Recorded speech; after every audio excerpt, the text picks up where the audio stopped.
What's up, everybody? Welcome back to I'll Hang Up and Listen, brought to you by Fatty Beer Company, Western New York's premier market and tap room with over 300 beers to choose from at 7 different Western New York locations. If you need a beer, please get over to Fatty Beer. Let them know we over here sent you 2 goalies, 1 mic that we sent you. Again, around the holidays, no other place to be with your friends, your family, your dog. It's a dog-friendly bar. Always some pretty cool events. The 24 Beers of Christmas Advent calendar while supplies last. Also, they sell gift cards and other, Mug Club memberships. Always a great gift for a beer buddy, a family, or a loved one. So make sure you go check them out. And again, let them know that you heard about them from us over here at 2 Goalies, 1 Mic. Also, let's not forget our sponsors with Extreme Discount Mattress, with Western New York's finest selection of mattresses and adjustable beds featuring cool gel memory foam, 2-sided mattresses, Tele latex, organic mattresses, Chatham & Wells, Scott Living, and even the Skechers mattress, all for a third to half the supposed sale prices anywhere. So stop into any of 7 locations across Western New York or check out their website, which is extrememattress.com. That's extreme with an X. If you're looking for even more savings, check out their new closeout center at 1625 Walden Avenue in Cheektowaga with up to 80% off their already low prices. Save a fortune on one-of-a-kinds, closeouts, and floor samples. You can get a quality mattress for literally pennies on the dollar. Extreme Discount Mattress. We sell mattresses for less, a lot less. And if you mention that you are a fan of 2 Goalies, 1 Mic, they will, in fact, give you a free mattress protector with any purchase of a mattress. You get a matching mattress protector. So that's a pretty cool deal. So make sure you check them out. As you can tell, I'm not in my normal setup here. I'm actually in the city of Boston for work. As some of you may know, I don't normally like to say my employer out loud. I work for a beverage company, a very popular and well-known beverage company. And we do our year-end meetings. Usually, we get the whole team together from like Maine, Portland, New Hampshire, Connecticut, Boston, Syracuse, Albany, Buffalo, and we usually go on location somewhere in the state of New York, sometimes Canandaigua, Turning Stone.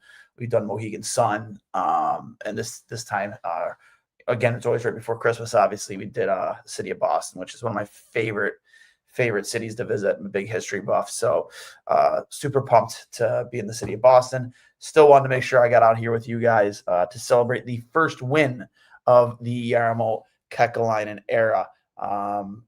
Great effort by the boys tonight. Obviously, it kind of a little bit of a slow start. It took a while for them to get going, about period and a half. But once they did, I thought they played really well. Again, I was trying to keep up with the game as much as I could. Obviously, we actually did this place called Putt Shack tonight, which is a pretty cool, different and unique pop-up place with a bar and restaurant attached to it. And was trying to follow on with the game as much as I could. But from what I saw, for the most part, I liked. I mean, there are definitely things you can criticize about tonight's game. John Tortorella certainly made a point of it to criticize stuff about tonight's game.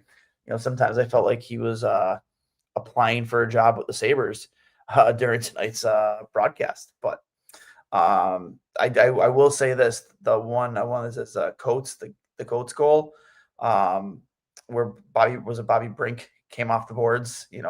He was bang on about that. That was a bad effort by Tage. You're like 6'5", and he's like 5'10", 5'9", and you can't let that guy win that wall battle with you. So that he was bang on about that.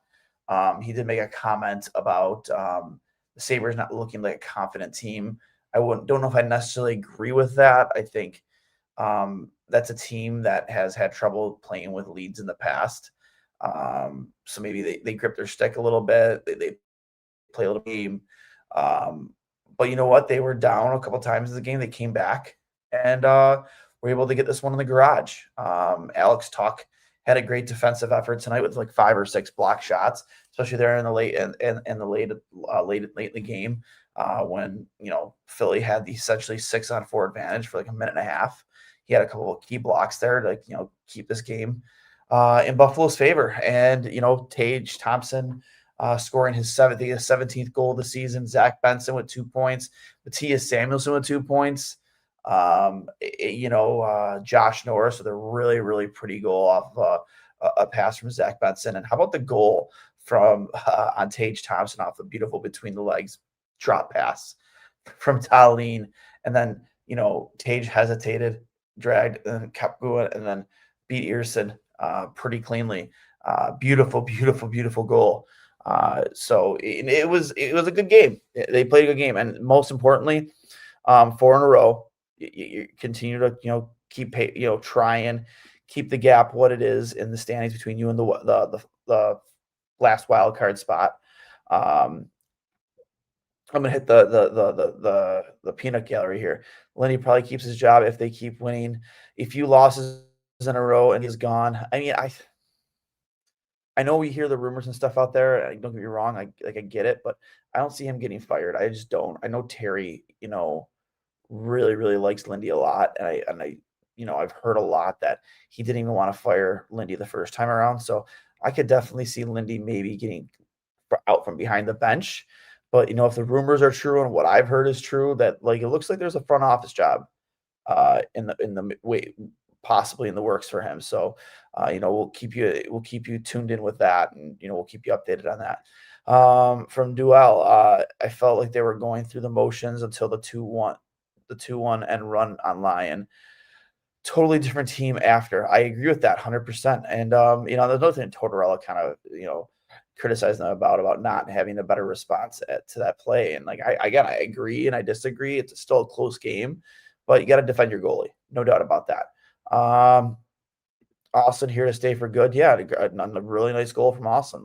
Guy should never been sent down to begin with. And Lindy made that perfectly clear that he played well enough to stay in that lineup, and he wasn't happy when he was sent down. One of the last moves that Kevin Adams made before he was fired. ESPN hated the Sabres. Now, yeah, Johnny Torts, he was really hard on them, no doubt about it. Sabres fans are used to the state profanes MSG broadcast. They're shocked hearing the team being criticized. It's true though, man. They toe the line on MSG. They toe the company line on MSG. So sometimes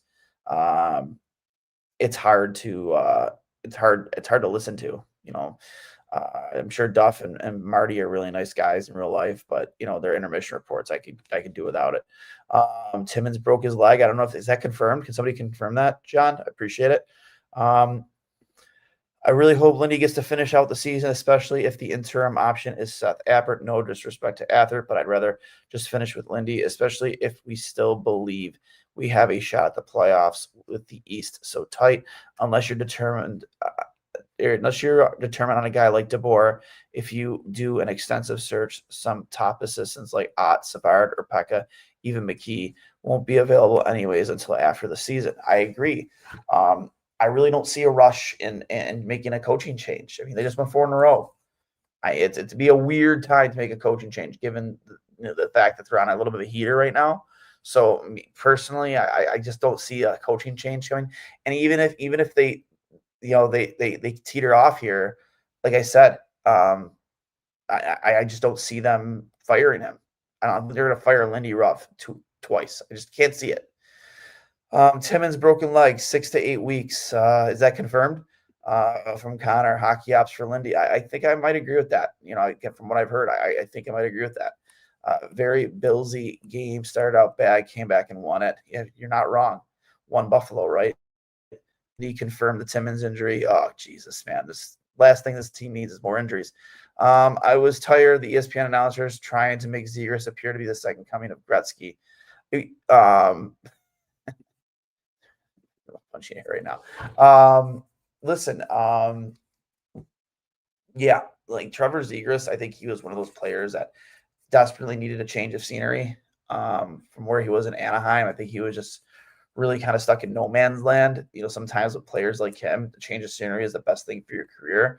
And I think, playing under a guy like Rick Tocchet, a very disciplined coach and has very high standards. I think Zegras has really thrived under him. So, yeah, it would have been nice the guy to have for only a 3rd round pick. That's for sure. But yeah, so Alex Lyon, I believe, right? Lion, this is his fourth win in a row. He's won all 4 games, I believe. So I don't know how you go back to Colton Ellis or UPL at this point. And from what Jarmo has said, it seems like they're going to figure out this goalie situation sooner rather than later. So to me, it's like, who's the odd man out? And right now, it cannot be Alex Lyon. There's just no way. There's no way you are trading Alex Lyon right now with how he's playing. If you want to be a playoff team this season, if that's the goal, if that's what you want, if that's what the outcome you want is to make the playoffs this season, which that's what it should be, then yeah, keep running with Lyon. Run to the wheels fall off. I don't care. Like, just keep closing that gap between you and that last wild card spot. I'm gonna pull up the box score right now, actually, because I'm just curious how many saves he had. He had that one save really early on the Owen Power giveaway too. I mean, he came up with some key saves tonight. No doubt about it. I thought Alex Lyon was once again fantastic for them. You see here, Alex Lyon had 24 saves on 27 shots. Again, obviously not earth-shattering numbers, but he came up with key saves when the team beat him. And Samuelson with 2 points, Benson with 2 points, Tuck with an assist, Jack Quinn, Josh Norris, Noah Ostlund with goals, Owen Power and Darlene with an assist each. Darlene recording his 300th assist, which I think is the second player to defenseman to do that. I want to say, I don't know the exact stat. I think I saw it online. Second fastest player to do it, maybe probably behind, if I'm guessing, Phil Housley. Ryan McLeod with a goal, and again, like I said, Tage Thompson with a goal. But Alex Tuck with a bunch of block shots, played a great defensive brand of hockey to keep them in this game, especially late into it. So, but yeah, listen, you are on a heater right now. You have to keep this momentum going. According to the schedule, the next time they play is on Saturday the 20th. They play the Islanders in Buffalo. Again, very normally a tough defensive team to play against. Islanders, what is their record right now? I don't even know. Trying to find what their record is, but they have a great goaltender in Ilya Sorokin, if that's who you get. And when you play this well, you're going to start getting the starting goaltenders instead of the backups. So I imagine you probably get Sorokin in that game. Then the Sabres go back on the road again against the Devils on Sunday. So they have a back-to-back there. So you have to imagine you're going to see Colton Ellis or UPL in one of these next couple games. Like, you're going to have to. And they play again on Tuesday night against the Senators. They're still on the road again. They were just on the road for 6 games on the West Coast, and they come back. Okay. To say the least. And then they play the Bruins Saturday the 27th and the Blues on the 29th. And then on New Year's Eve, they play the Stars, the Dallas Stars. But you probably should trade UPL. Has never been shown you any consistency, the ability to stay healthy. The only problem with that is it's tough to trade that contract. He makes $4.75 million AAV. That's not an easy contract to trade. You saw the trade between Edmonton and Pittsburgh for Tristan Jarry. Tristan Jarry going one way and Stuart Skinner with picks going the other way. It's not going to be easy to unload that contract. You just have to find the right dance partner, and you might have to eat a little bit of it. So I guess we'll see what type of control Jarmo really does have over this team if there are offers on the table for a guy like UPL, and you're getting the return that you want, but we'll see if he's allowed to make those deals because of potentially having to retain money. I genuinely think, I think UPL needs to be your odd man out. I keep going with Lyon, absolutely. I want wins, 4 in a row from Merrick. I'm sorry if I butchered your name, but welcome to the program. I don't think I've seen you in the chat before, so welcome, Merrick. Appreciate you being on. I love it when the chat is full and it's really active. It's really active right now, but sometimes when it slows down a little bit, I can actually interact with you guys, which is cool. Um, Jay, ESPN sucked. Yeah, I mean, I don't mind Bucci, but yeah, sometimes it's tough to national broadcast because again, those guys don't like watch the game every day like us. So sometimes the criticisms you hear on the air, it's just like, no, it's completely wrong. You're wrong. So um, yeah, so you see Thompson made the goalie decision tonight. In his post-game interview, says Lyon is calm, and the guys feel that UPL is definitely not that at all. He is a wreck in the crease. Last year doesn't matter. I also have Schaefer now, a real first-round pick defense overall pick defenseman. Dude, Matthew Schaefer is the truth, bro. The absolute truth. That kid is going to be he is incredible, and he's going to continue to be incredible for the rest of his career. He is such a fun player to watch. Edmonton goalie hurt. Trade him here. Did Jari get hurt tonight? Can someone confirm that? Did Jari get hurt? Wow. Oh wow. They can't catch a break.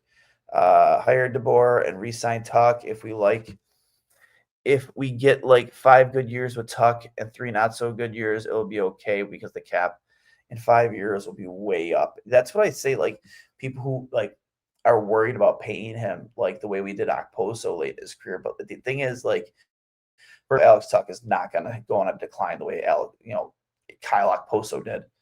Another guy who couldn't stay healthy. But like, here's the thing. Like, I think was it I read like a year or two, like a $10 million contract would equate to like less than 10% of your salary cap. So reality is it's not that much anymore. And especially that's the going rate for a player like Tuck. So it's going to be.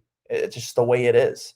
Um, Sounded like towards his past we interviewed for head coach on the post game show. Yeah, it kind of sounded like that for most of the part. Yes, Jared. Wow. So maybe you do trade. Maybe you do trade UPL uh, to Edmonton. I don't know what your return would be if you want to get them to retain the whole salary, but that is an interesting layer to this all because I didn't realize he was hurt. Again, like I've been out in the city of Boston for work, again, meetings all day, and then we went out after. So I wasn't really keeping up with much other than the game itself. But that's an interesting layer because they did just trade uh trade for Jari, and they gave Pittsburgh a decent return for a goalie that they had put on waivers last season. And then I can't remember what the return. I think they had like a second round pick for him plus. Um, yeah, I personally like you have to have that conversation if you're Yarmo. And I think I have a lot of faith that Yarmo will have that conversation, no doubt. So, yeah, and I agree with I forget who was in the chat to sign Tuck. I agree, man.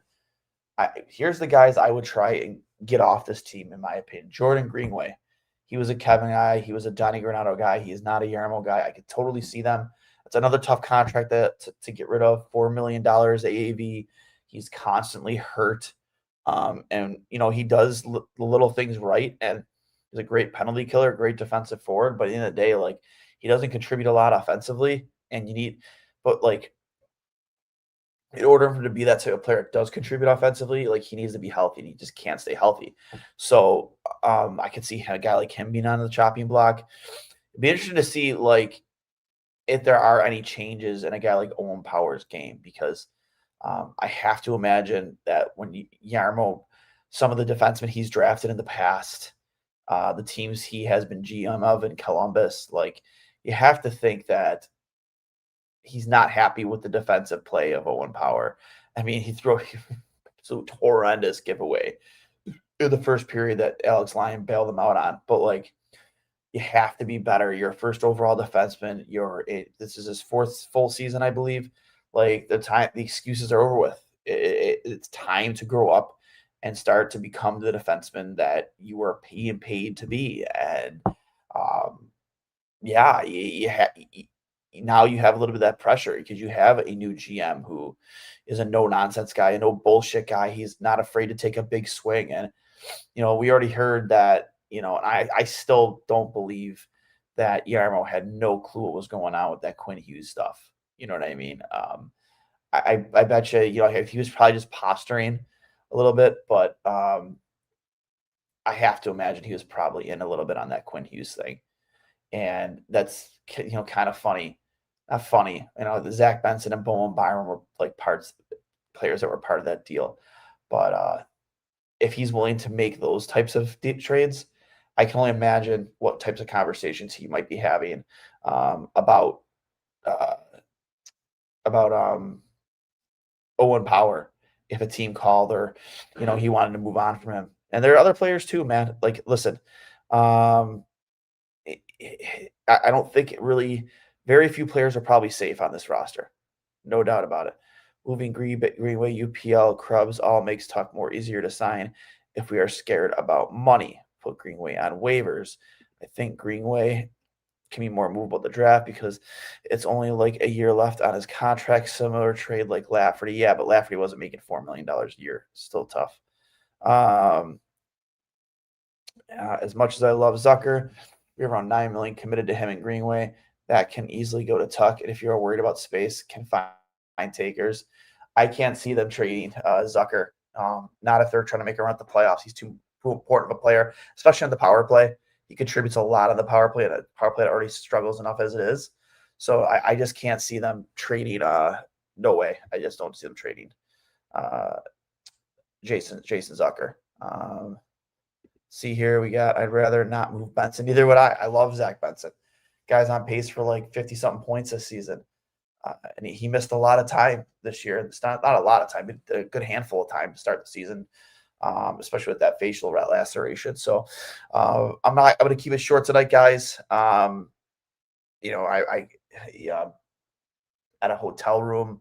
I do have a coworker who's in the room next over who I know is sleeping because they have a really early flight tomorrow morning. So I'm going to keep this short and sweet, but super excited to see them win their fourth in a row. Super excited for the Lion King getting his fourth in a row and kind of stabilizing the net for Buffalo and giving this team the type of confidence that they're going to need and net to hopefully play with some swagger going forward, because that makes a world of difference when your team knows they can trust their goaltender.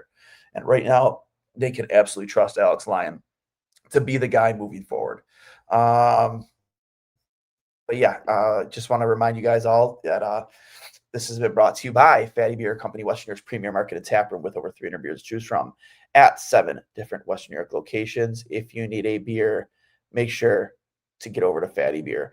Let them know we sent you over at Two Goalies on Mike. And as always, extreme discount mattress. We know with Skechers, your day starts with the comfort and support you need for your feet. And now that same innovation has made its way to the bedroom. Introducing the Skechers Sleep System. With cooling SketchKnit fabric, pressure-relieving Skechers Max cushioning, and our Skechers Posture Fit support system. Your day ends just like it began, with Skechers comfort that never stops. Skechers mattresses, exclusively at Extreme Discount Mattress, the lowest prices in the nation. And thanks again to our sponsors at Fatty Beer Company, Impulse Physical Therapy of Western New York, and as always, Extreme Discount Mattress, where they sell mattresses for less, a lot less. Make sure you go check them out. And again, especially their new closeout center at 1625 Walden Avenue in Cheektowaga. Got great deals over there. I do know a few of you have already gone out and bought a mattress from them. I have one of my own. Couldn't tell you honestly. Couldn't express how happy I am with my purchase. Sorry, I'm a little tired, man. It's been a long couple of days. It was like an 8 hours of meetings today, and like the room we were in was like roasting. I don't know why they had the heat on so high, but like sweating bullets for half of this meeting while we have like different people who call on different chains that we distribute our product to. Got these national chains and just trying to listen, try and pay attention while also being roasting in this oven of a room. And then obviously when we kind of got after it a little bit last night out on the town in the city of Boston. So we had a late one, but yeah, so exhausted. So I wish I was sleeping on my mattress from Extreme Discount Mattress tonight. I will say that, but I will talk to you guys later. As always, Go Sabres. And welcome to the Jarmo Era. Talk to you later.